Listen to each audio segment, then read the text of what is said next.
Go. And good afternoon and welcome from sunny Warsaw, 37 degrees, to a Bergkamp Wonderland Podathon transfer marathon podcast on transfer deadline day. In the first transfer deadline, where the Premiership's transfer deadline day stops before the rest of Europe's at 5 o'clock this afternoon UK time. And with me this afternoon, I've got people from America, I've got people from Norwich, I've got people from Manchester. So let's say hi to Ryan from Indianapolis. Ryan, how you doing? Good. How are you doing? All right, cool. Glad to hear you loud and clear coming through there. And we've got another Ryan in Arizona. This is his third transfer deadline day. Ryan is a veteran of the Deadline Day podcast. Ryan, how you doing as well?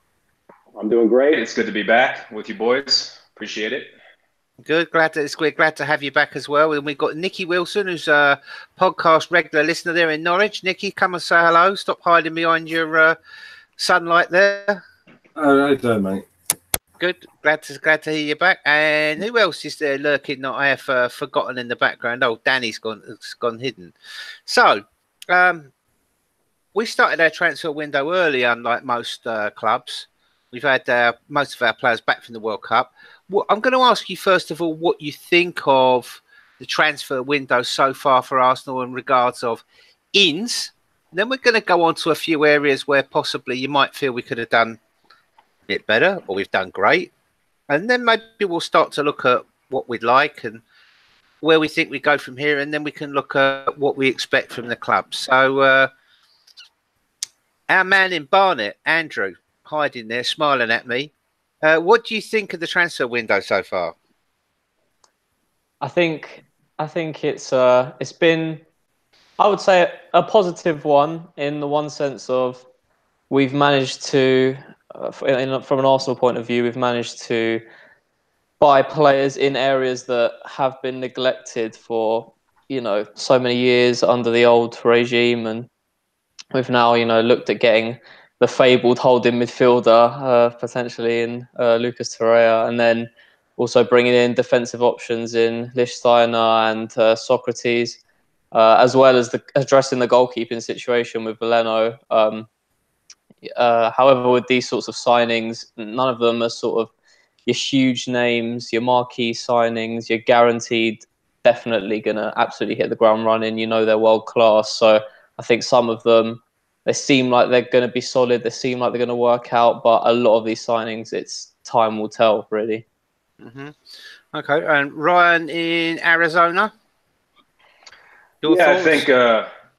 I think I agree with those points. I mean, we definitely addressed some obvious needs, mainly looking at Lucas Torreira. I actually think the Stefan Lichtsteiner signing will be a lot more valuable than a lot of people think. We legitimately have not had a rotational backup right back for really 2 seasons. You look at Debuchy, who was either injured or frozen out for the reserve. So to actually have a backup right back is quite a novel thing for a club of our stature to realize, and he's a right bastard. I love him as a player. I mean, the first thing he did against Lazio was just jump up and elbow a guy straight in the nose.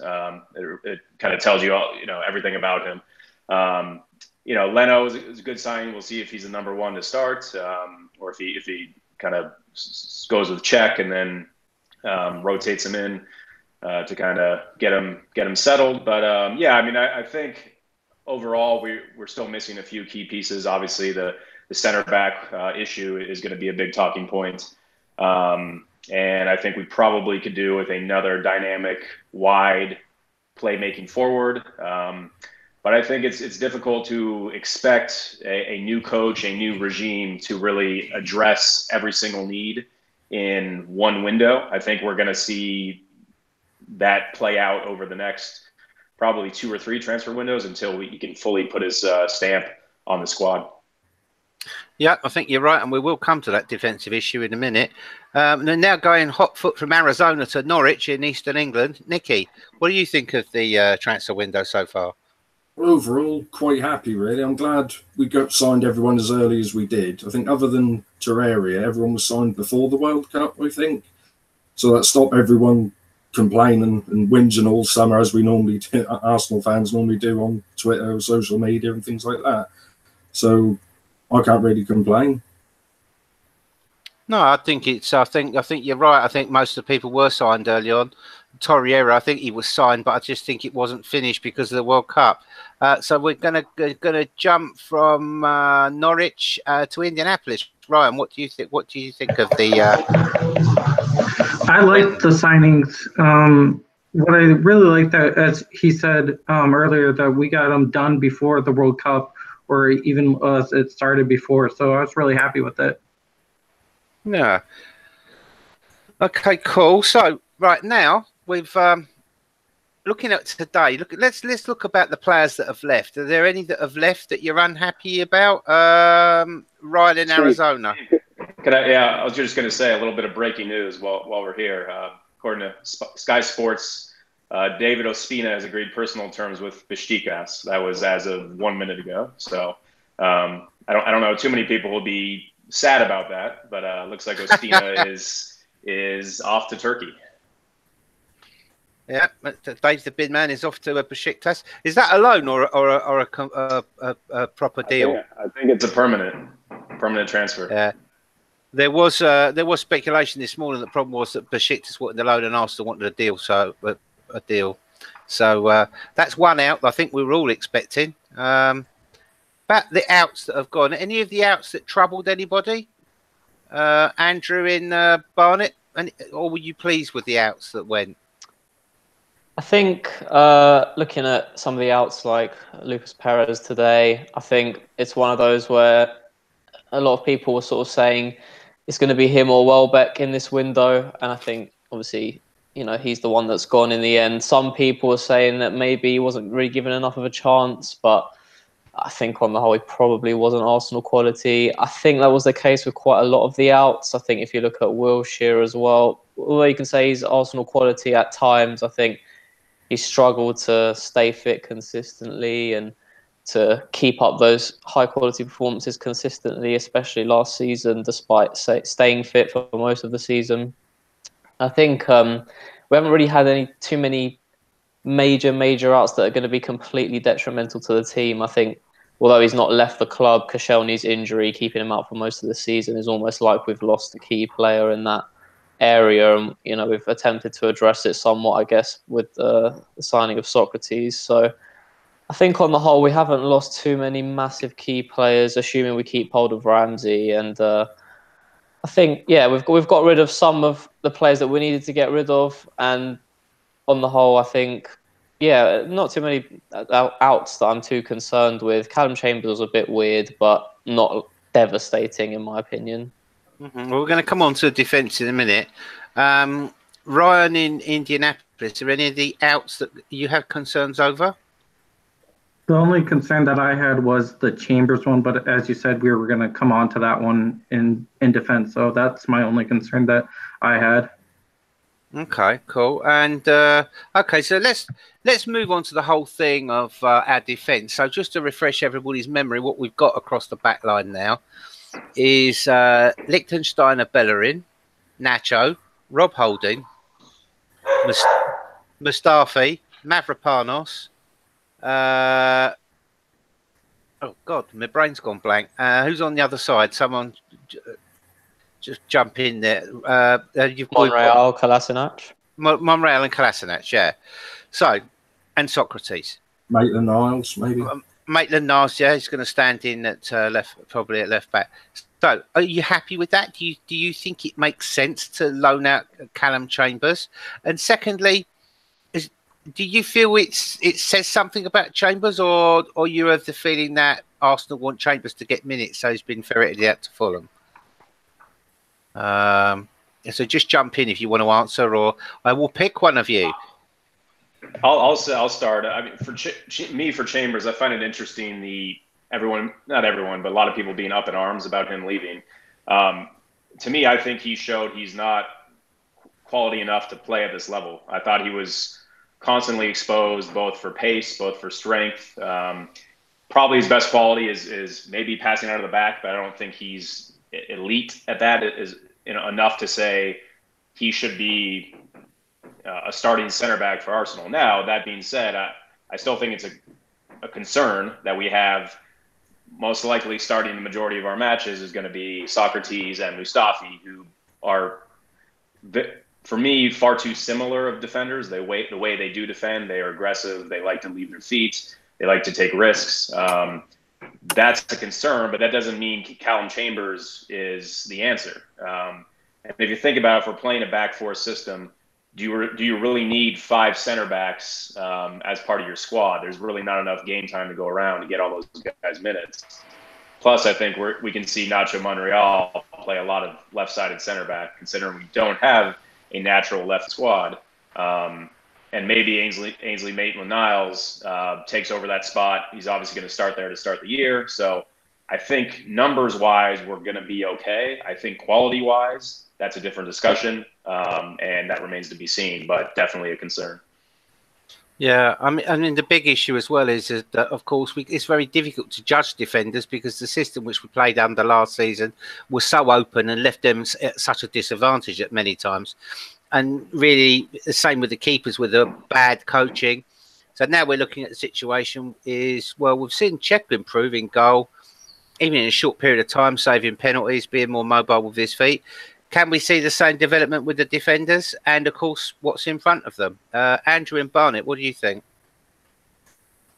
I think that, yeah, definitely. I think if you look at the centre-backs that we do have, apart from Socrates, a lot of them, Mustafi, he's sort of in an age where any other outfield player would be considered in their prime. But I guess for a centre-back, it's a bit later, a later age where they get considered in their prime than what Mustafi is. And then if you look at the rest of the centre-backs, they're all quite young as well.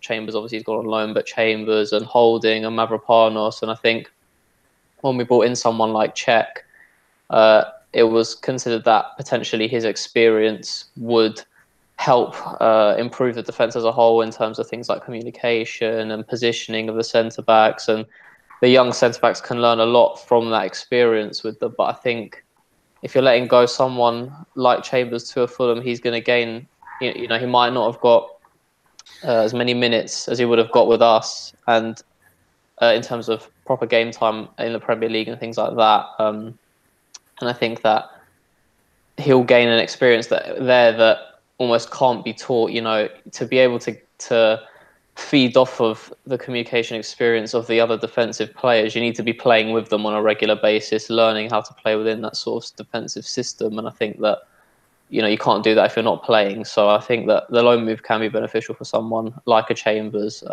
Although I probably, if I was going to choose one of the young centre-backs to go on loan, I probably would have chosen Holding over Chambers. So that's the only bit that confuses me a little bit with that one. That's to do with the fact that Holding's got a left foot and Chambers hasn't, I think. He's right-footed. Ryan in Indianapolis, been very quiet there for a long time. You wanted to say something about a defence. You got some reservations. Fire away. I questioned the Socrates signing because Stefan de Vrij from Napoli was running down his contract. Why couldn't we have gone after him, maybe? Or Jose Maria Jimenez from Atletico Madrid. I questioned, he was running down his contract, so I questioned why we didn't try to go after him.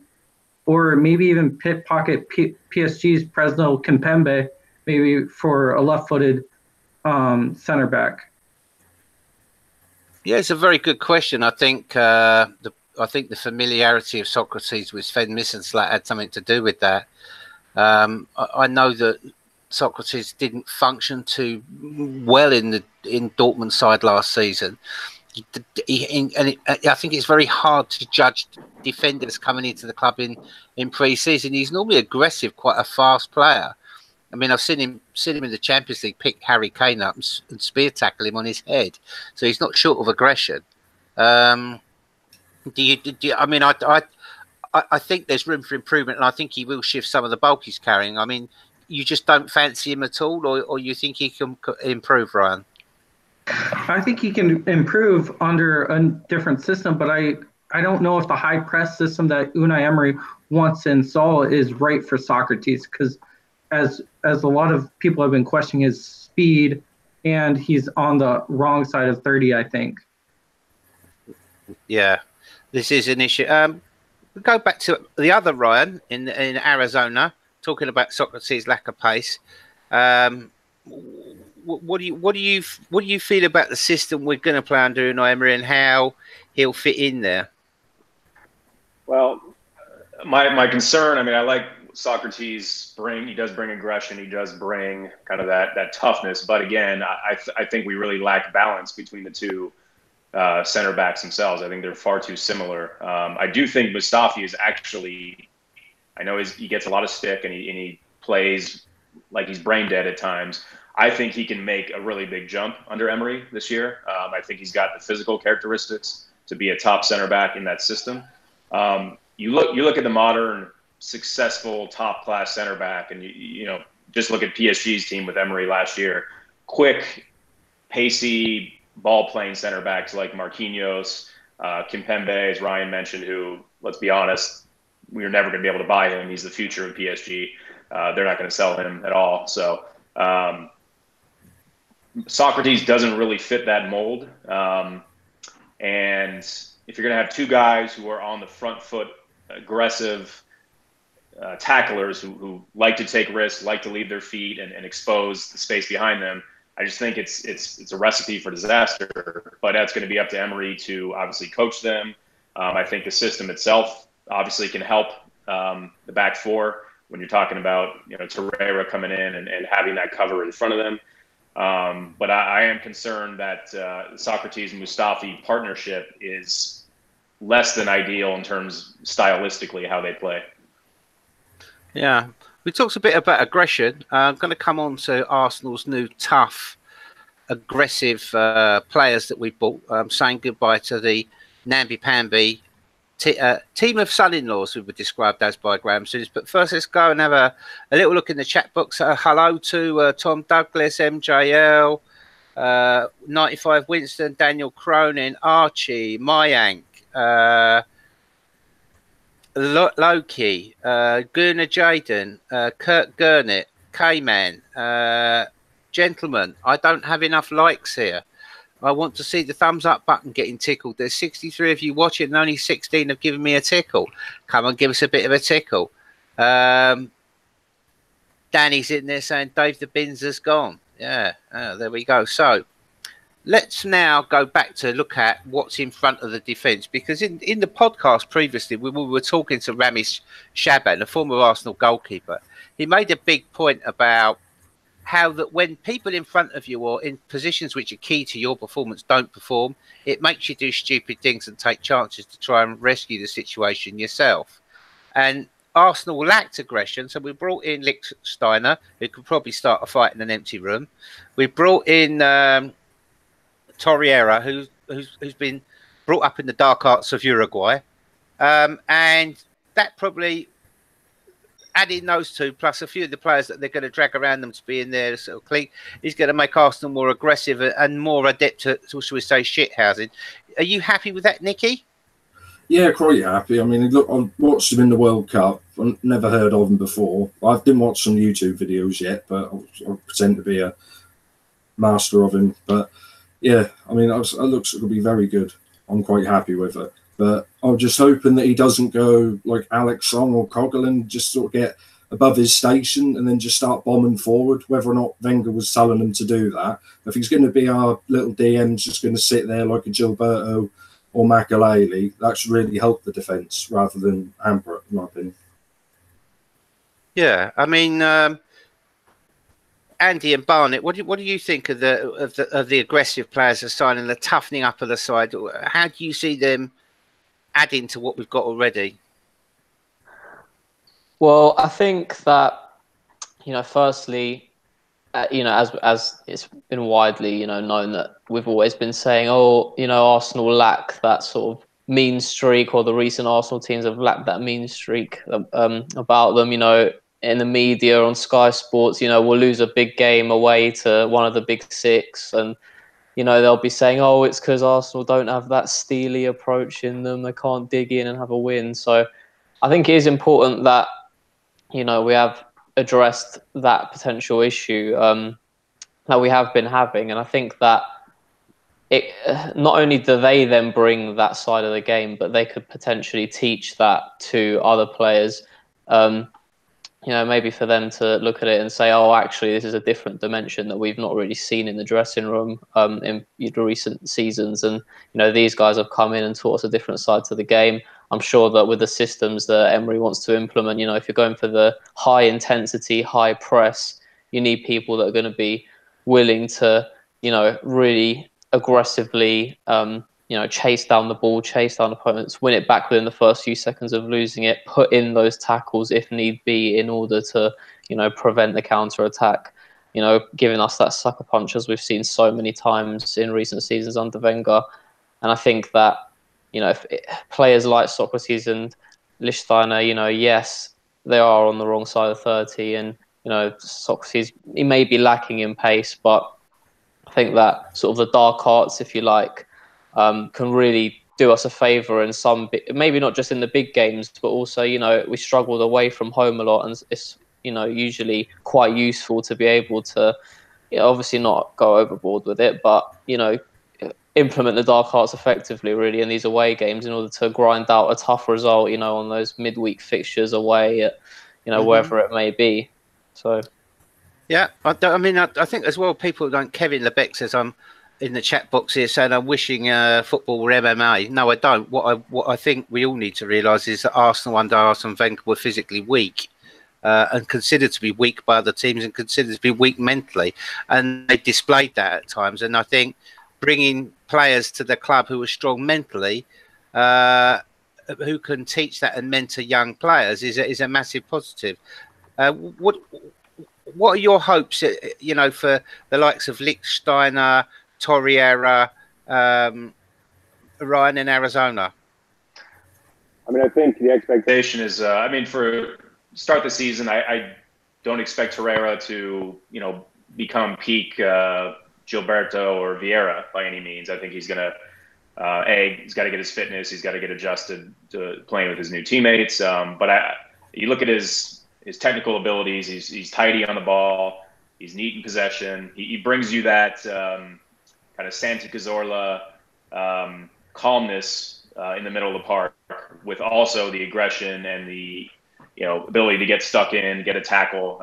I think one of our biggest weaknesses was when out of possession, how wide open and unobtrusive our midfield was to the opposing team. Teams would be able to pick up the ball and just glide into acres of space in the middle of the park, and we would just back off, kind of have that non-combative attitude. I think he's going to bring that right off the bat. He's going to, instead of backing up, be aggressive, be on the front foot, and be in the face of the attacking team as opposed to just backtracking. And I think the Lichtsteiner signing, I think, is a pretty shrewd one, to be honest. Obviously, the intangibles of being a winner, being a good locker room guy, all that stuff that we won't necessarily see on the pitch. But I actually think he's probably a better defender than Hector Bellerin right now. Obviously, he doesn't have the physical abilities, but if you look at his body positioning, his ability to read danger, to mark runners. The guy started in the Champions League semifinal where they beat Madrid 3-1, right? So he's not washed up. He's not just a guy who's going to come and be a good morale guy in the canteen. He's going to play some games. I think he's going to start a lot more games than people think. So that could end up being a pretty important signing for us. And it was a step in the right direction to add that winning toughness mentality. Now, how do you measure that in terms of points? Who knows? But I think it's a step in the right direction. Okie dokie. Right. So now let's. We started to talk there about the older players. Let's just move on to the younger ones. The one that's joined, Guendouzi. We've talked about Torreira. Let's also talk about Reiss Nelson and Ainsley Maitland-Niles. What do people hope for them for the season? Nicky, what are your hopes for them this season? Well, has Reiss Nelson actually signed his contract yet? I don't know if very close to doing so, I understand. Well, hopefully he get a good chance. Now Perez has gone, he will get the chance because you always seem to get a chance under Arsenal. I think Guendouzi, I watched him a few pre-seasons games. I like him. I like him a lot, actually. I think he played, what did Jason say, heads-up football. He's always seemed to be showing for the ball, cover a lot of the ground really well. So I think he could break into the first team by Christmas. depending on obviously the Ramsey situation. But anyone else you want to talk about?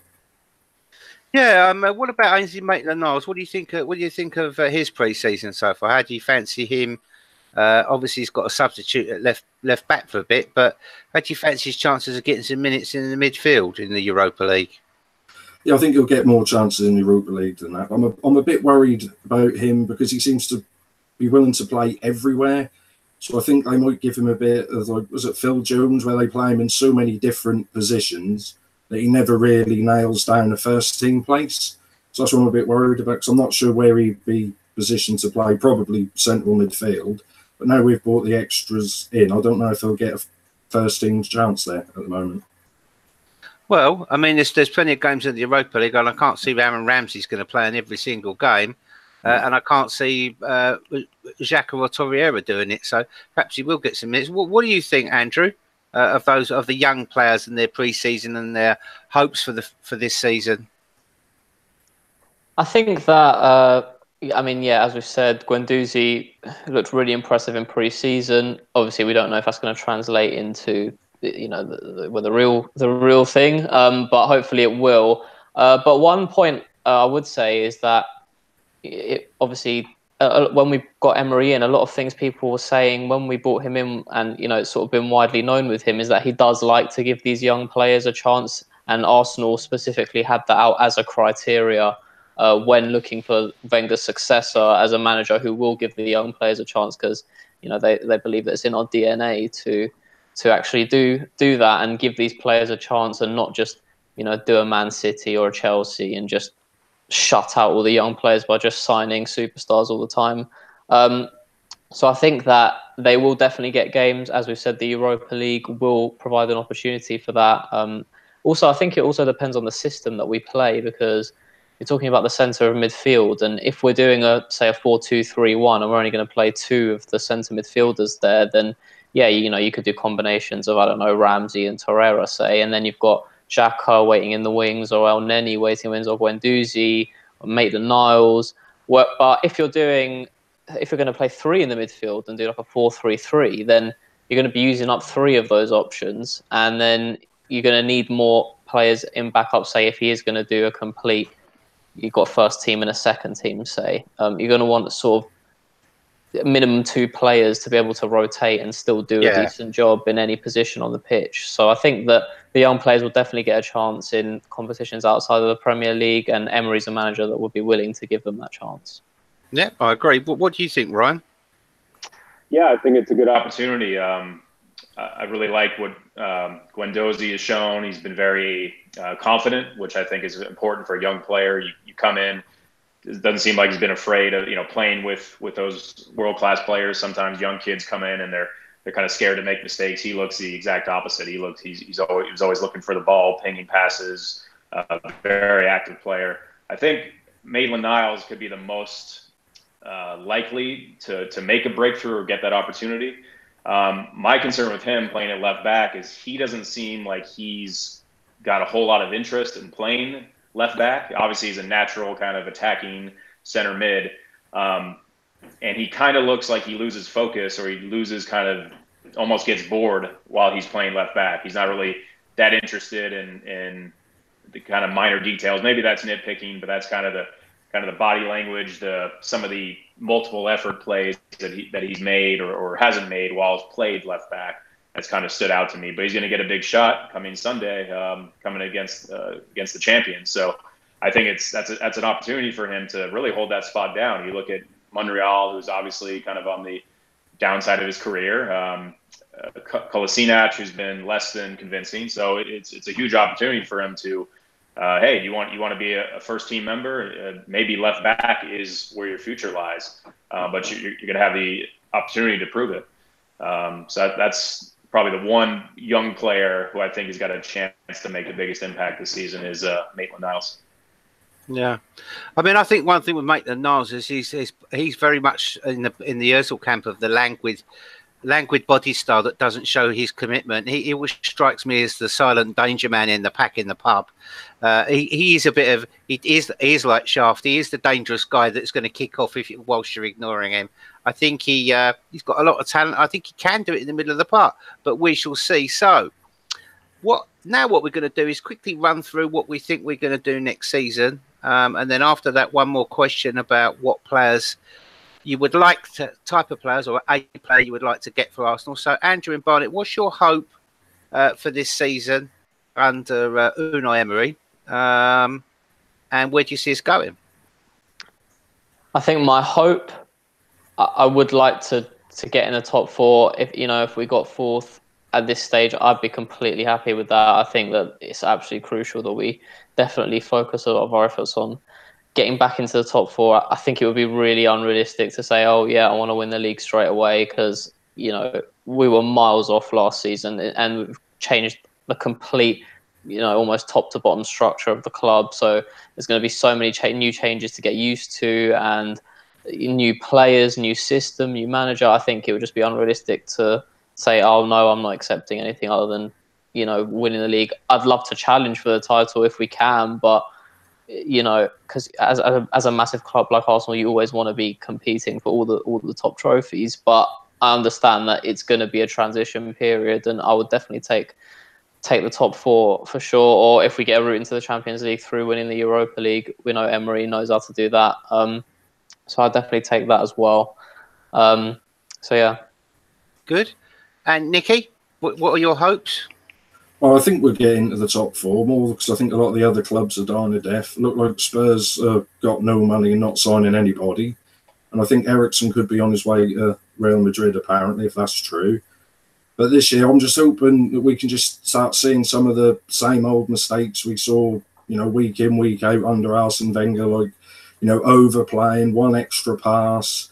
And a lot of us, I know we always joke about it on the podcast, shoot more. That's always the best thing. But and then we'll just find out. I think we might need a new left back January or next year, because obviously Monreal's far too old. I think was he 33, 34, and Kolasinac is injured. So unless there's someone else in the reserve squad that can push through, because you said Maitland-Niles doesn't really want to play there, I think we'll have to look at that.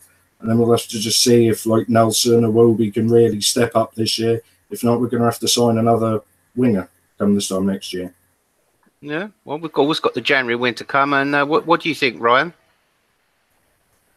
I think realistically, you look at the other teams around us, kind of the uncertainty with Chelsea, the turmoil with United, Spurs haven't signed anyone. I think there's a good opportunity, and you can make the argument that we should be finishing top 4 this year with the people we've signed, and Aubameyang, Lacazette with a full year together, and Ozil, Mkhitaryan. We should score a shit ton of goals.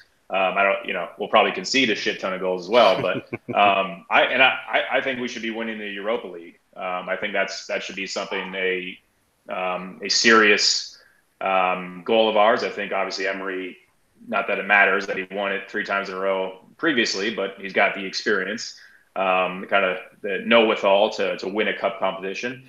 I was pretty disappointed by that last year, considering obviously no shame to lose to Madrid, but the fact that we had them down a man, and then our lack of performance in that semifinal, I think the players have a point to prove by winning it all this year. Yeah, I also think that their reaction to seeing Koscielny get injured was it was very much like the time where Eduardo got injured, and they let it affect him, and they didn't get on with the game. But such is life; you can't rewrite history. So next January window, Nicky's addressed who he thinks we should sign, or what sort of player we think should sign. I'll stay with Ryan for the minute, as he's there looking at me. What player would you sign in the January window? What positions would you look to strengthen? Well, I think if you're trying to forecast what our weaknesses are going to be come January 2019, I think the obvious one is going to be a defender, central defender. January is always difficult to find a quality first team player, because teams that are, in the running in their competitions don't want to obviously give up one of their top players. But I think a more realistic option, again, something that we may not need in terms of scoring goals, would be like a wide forward. So I'm going to look at a player like Ousmane Dembele. Let's say he doesn't kick on for Barcelona this year. He doesn't get a lot of starts. He doesn't get the minutes. He's unsettled. He's unhappy. That could be something we could come in, not for cheap, but probably not for 100 million pounds as the valuation is right now. Maybe we throw in a cheeky, 70 million pound bid, snatch him up in January, kind of like we did with Aubameyang, and from January on, we just try to win every match, 5-3, and say fuck it to try and defend and just score as many goals as possible. That's probably more likely, but I think ideally a central defender to come in January, assuming nobody comes in the next few hours. Yeah, well, we've still got I think we've still got 90 minutes of the transfer window left. It closes at 5 o'clock GMT. Right, so very quick replies. 23 minutes. Yeah, 23 minutes, Nicky telling us. So very quick from everybody. What's your prediction for Sunday's game? And then we'll have to wrap up. Andrew? I think it's not going to be easy. I think we will, it's going to be a tough game. But I'm going to be optimistic, and I'm going to go for a 2-2 draw. Okay, Nicky, what do you think? Yeah, I think there's plenty of goals, and I don't think either side's really set. I think they've got a lot of their players coming back from the World Cup, so I'd say 2-2 or 3-2 either way, really. I think that could go. Yeah, and Ryan? Yeah, I think that's where I was going. I was going 2-2. It could be like Nicky said, 3-2, kind of last 10-15 minutes, a few goals. Kind of crazy, exciting. Probably be pretty similar to our opening match against Leicester last year, which finished 4-3. Yeah, I can see a draw coming out of it. I think there'll be plenty of goals in it. So this has been the 4 o'clock show of the Bergkamp Wonderland podcast, Podathon Live, transfer deadline day in the summer of 2018. I'd like to say thanks to all my guests. Ryan from Indianapolis. Ryan from Arizona. Cheers. Fuck off, you Spurs. And Nicky Wilson in Norwich. Cheers. And Andrew in Barnet. Not Andrew Barnett. Cheers, Steve. Thanks very much. And Danny, if you can press the button, old boy, we will say goodbye. And I guarantee you in the next show that there will be more discussions on Arsenal's future season coming up. So thank you very much for joining us. Thanks to everybody in the chat box. Please give that like button a tickle and don't forget to subscribe. This has been a Bergkamp Wonderland TDD Podathon Live. Goodbye from Warsaw. Danny.